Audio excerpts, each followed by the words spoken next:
Bonjour à toutes et à tous et bienvenue dans cette nouvelle vidéo. Aujourd'hui, je suis ravie de vous présenter mes derniers achats, qui sont des achats plaisir parce que j'ai fini mes études, c'est bon, c'est terminé. Et du coup, bon, bah, j'ai reçu des bons pour acheter des livres parce que ma famille et mes amis me connaissent bien. Donc voilà, c'est un peu mes achats plaisir. Donc c'est des achats un peu particuliers parce que c'est pas forcément... en fait, j'essaye en général d'avoir une liste des choses que je veux absolument acheter.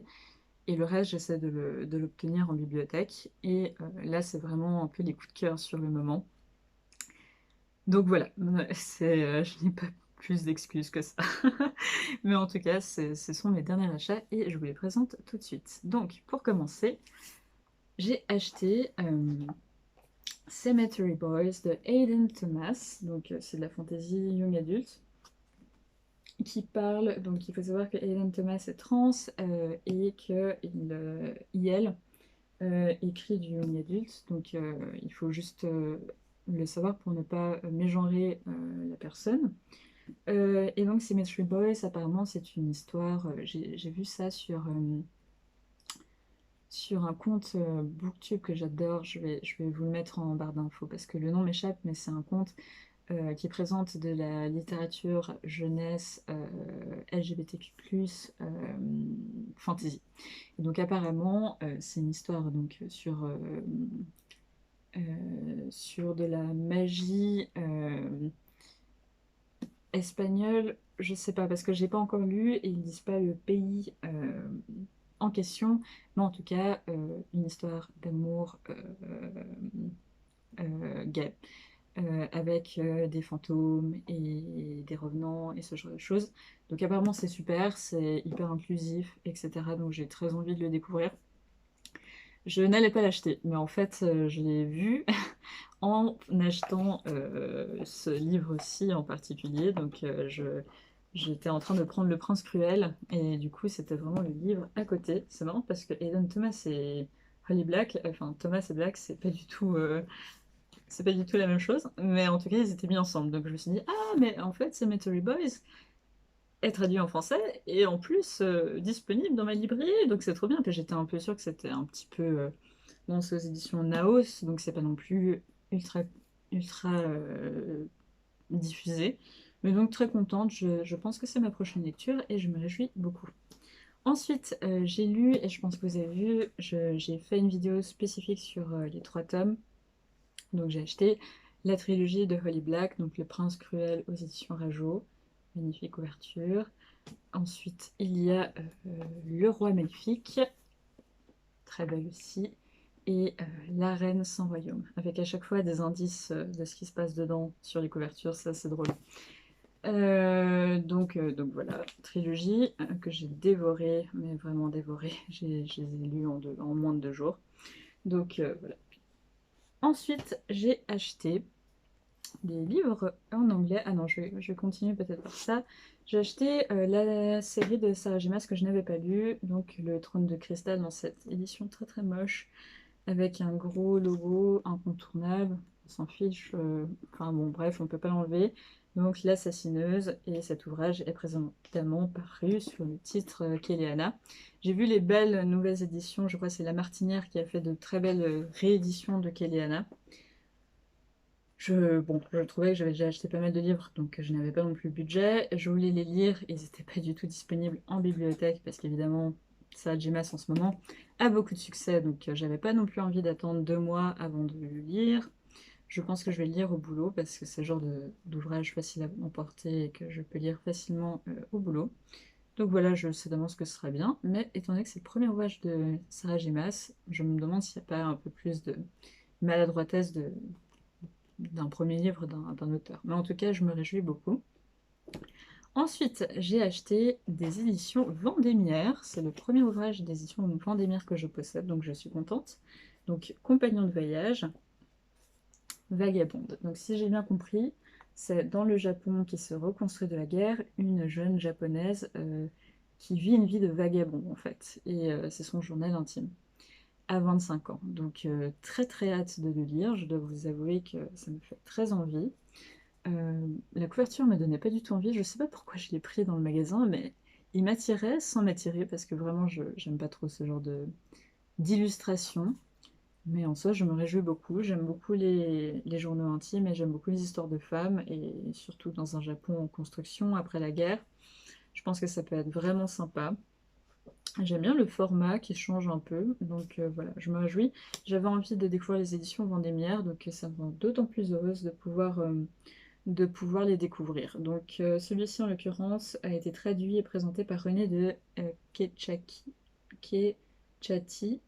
Sechati, je ne sais pas, je m'excuse vraiment pour la prononciation. Très hâte, donc je me réjouis beaucoup. Ah oui, et puis pour Sajimas, la traductrice c'est Anne-Judith Descombes. Donc voilà, grosse attente sur celui-ci. Ensuite, j'ai acheté Ariadne, avec ces éditions magnifiques. Les Anglais ont des éditions quand même magnifiques, c'est juste trop beau. Donc Ariadne de Jennifer Saint, A Lyrical Insightful Retelling. Donc c'est une réécriture féministe du mythe d'Ariane en fait. Donc avec le Minotaure, tout ça, je l'ai découvert parce que j'ai vu le nouveau de Jennifer Saint. Donc le nouveau c'est sur Electre, donc en gros format qui avait l'air magnifique, mais j'avais à nouveau pas très envie de dépenser autant d'argent, et quand j'ai vu qu'il y avait celui-ci en poche, je me suis dit allez go. Regardez même la tranche, ouais, magnifique, c'est super beau, c'est vraiment très très beau. Je me réjouis beaucoup, donc aux éditions Wildfire. J'aime beaucoup en général les réécritures de contes féministes. J'adore Madeline Miller qui est un peu la queen de ça, mais j'ai beaucoup aimé d'autres retellings, comme ils disent en anglais. Et celui-ci me faisait très envie parce qu'on ne parle pas tant que ça du fil d'Ariane et du Minotaure, alors que ce sont quand même des mythes très importants pour la mythologie grecque, et en plus, c'est des mythes qui ont beaucoup de potentiel. Donc je me réjouis énormément. Apparemment, Jennifer Saint a une très belle écriture, donc je me réjouis d'autant plus, et je n'avais pas envie d'attendre qu'il sorte en français. Je suis assez sûre, si vous voulez le lire en français, qu'il va sortir, parce que il y a, euh, il y a justement toute cet engouement autour des livres sur Troie. Je me souviens plus de celle qui a écrit ça, mais il y a une autrice qui a écrit 2 romans sur Troie et les femmes, en fait, qui parlent de la guerre de Troie. Il y a Madeleine Miller, évidemment, qui a écrit Circé et le chant d'Achille. Donc voilà, il y a tout un...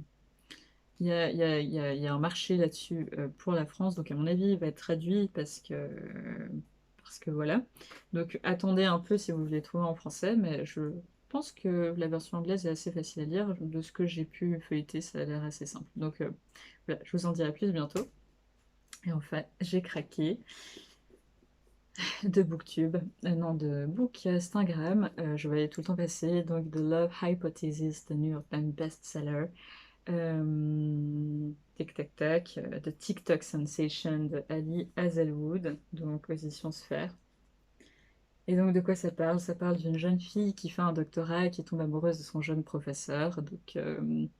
Donc voilà, c'est dans le milieu universitaire, c'est une histoire d'amour, etc. J'avais très envie de le lire. Je me réjouis beaucoup. Apparemment c'est très mignon, donc voilà. J'ai pas beaucoup d'excuses pour l'avoir acheté. Je voulais juste une histoire d'amour mignonne, et en plus dans le monde du doctorat, je trouve que ça changeait, ça changeait. Ensuite, j'ai acheté une BD que je trouve magnifique de Jim Bishop, mon ami Pierrot. Je l'ai acheté parce que honnêtement, ça me faisait trop penser au château ambulant de Miyazaki. Et franchement, il y a quelque chose. Il y a vraiment quelque chose. Donc apparemment, c'est sur un Pierrot. Je me réjouis énormément. Je ne sais pas si on verra quelque chose. Mais vous voyez, les planches sont magnifiques. Donc j'achète rarement les BD parce que le prix est toujours excessivement cher là où j'habite. Mais je me réjouis énormément. Les couleurs me plaisent, le format me plaît. C'est une grosse BD, donc il y a de quoi lire. Donc voilà, je me réjouis vraiment très fortement de cette BD. Et enfin, je me promenais dans un petit village médiéval. Ah oui, je voulais vous présenter aussi, j'ai acheté donc Dark Rise de C.S. Pacat aux éditions Big Bang, et donc Castlemore, donc Brajlon. Donc j'ai acheté la version hardback avec C'est une magnifique page finement ouvragée, enfin, c'est sublime, c'est très belle illustration, très beau, très très beau. Et puis en plus, chaque chapitre a une jolie petite illustration, si je retrouve, voilà, par exemple le chapitre 5. Donc vraiment très beau, c'est très beau, vous avez l'impression de lire un grimoire. Même la carte est magnifique, enfin, vous voyez, c'est magnifique. Donc voilà. Et enfin, j'étais dans un petit village médiéval et la bibliothèque du village je demandais de l'argent pour pouvoir renouveler son stock et du coup, ils vendaient tous leurs livres à prix libre. Donc voilà, je suis tombée sur deux choses qui m'intéressaient. Donc déjà, je suis tombée sur Le Bal des Louves, La Chambre maudite de Mireille Calmel, donc aux éditions Pocket. Donc ça, c'est un livre que j'avais lu il y a quelques temps, quand j'étais un peu plus jeune. Oups, il est tombé. Et du coup, j'avais envie de l'avoir parce que je n'avais pas pu l'avoir. Je crois que c'était parce que c'était un livre qu'on avait prêté à ma grand-mère. Mais du coup, ça me fait plaisir de l'avoir parce que ça me rappelle une période de ma vie, etc. C'est une histoire assez sombre, mais à l'époque, j'adorais les romances historiques. Donc voilà. Et enfin, finalement, j'ai trouvé un livre qui, en fait, j'en entendais parler depuis une semaine partout, sur divers canaux qui ne se connaissent pas et qui n'ont rien à voir les uns avec les autres, mais du coup, tout le monde parlait de Jean-Paul Brioli, La fabrique du crétin, La mort programmée de l'école, préface de Bernard Le Charbonnier, donc aux éditions Folio Documents, donc qui apparemment parle des problèmes de l'éducation nationale et de comment petit à petit on arrive à fabriquer des crétins. On m'a prévenu que certaines idées étaient problématiques, donc voilà, je vais le lire en connaissance de cause. Mais j'allais de toute façon le lire, et puis bon, vu que là j'ai pu l'avoir pour 50 centimes, autant le lire. Et en plus en format poche, donc ça m'arrange aussi. Donc voilà, de toute façon je le passerai plus loin après, je pense pas que c'est un livre que je vais garder. Je vais voir, je vais le lire. Mais voilà, au moins je l'ai, et puis c'était très amusant comme tous les signes du destin me disaient de lire, et finalement je le trouve là-bas, dans un tout petit village perdu, ça voulait dire que je devais le lire. C'est amusant parce que du coup il y a encore les cotes de bibliothèque en fait, très sympa. Donc voilà, c'est tout pour mes derniers achats. J'espère que cette vidéo vous a plu. N'hésitez pas à laisser un commentaire, un pouce en l'air, surtout de me dire ce que vous avez acheté dernièrement, ça m'intéresse toujours. Et je vous dis à très bientôt pour une prochaine vidéo. Ciao!